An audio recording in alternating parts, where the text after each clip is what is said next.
Masikini wangu ndo umefanya na dhalauliwa. Masikini wangu unafanya nifanye maamuzi baadaye nijijutia.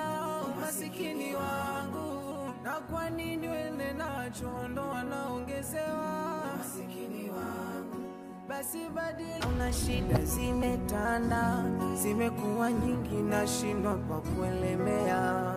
Yani ni tabu wapi penye afadhali.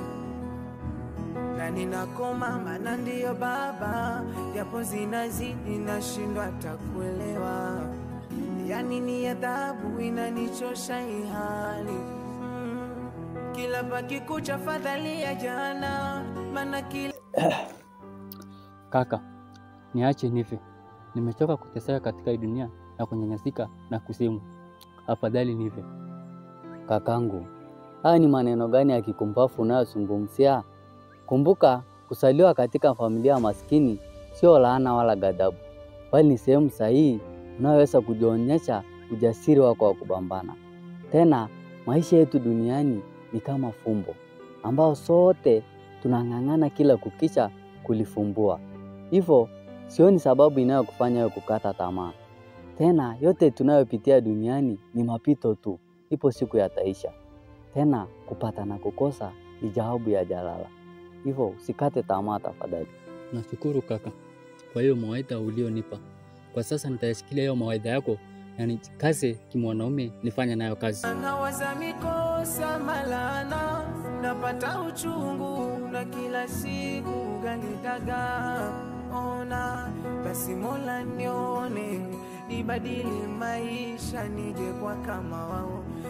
Shikamoo baba. Marhaba mwanangu, karibu. Asante baba. Vipi nyumbani, wote wazima? Ya, wote wako wazima. Ila sasa hivi nikiwa ninapita zangu, niliweza kukutana na mwanao akiwa karibu ajitie kitanzi. Nini? Ndio, kitanzi baba. Na hata kwa maongezi yake yenyewe yanaonyesha wazi kuwa yupo tayari kujiondoa uhai wakati wote. Hivyo naomba tafadhali usungumze na yeye. Ila nikushukuru sana mwanangu. Nitachukua hatua ya mara moja kumzungumzia. Mwanangu, nyinyi ni wana rika na najua una ushawishi mkubwa hata kuliko mimi mzazi wake. Endelea kumuongelesha rafiki yako na nakuahidi akija nyumbani nitamzungumzia. Sawa. Kila leo tabu sana, maisha magumu na tushazoea kulala na njaa.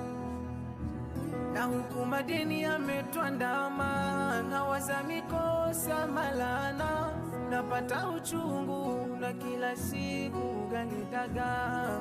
Ona Maisha ni kama chuo kikuu. Unakumbana na changamoto tofauti. La msingi ni kuwa wewe kuwa na subira na matumaini. Maneno yako ni ya busara baba. Ila imekuwa nyimbo la taifa masikioni mwangu. Kila siku unaniambia ipo siku, na hiyo siku imekataa kufika. Endelea kupambana mwanangu na usisahau kupiga dua. Kumbuka hata na wana wa Israeli waliweza kuteseka kwa miaka 400. Iweje wewe unakata tamaa katika umri huu mdogo? Mwanangu, shida masikini wangu ndo Niaje kaka? Kakako mimi.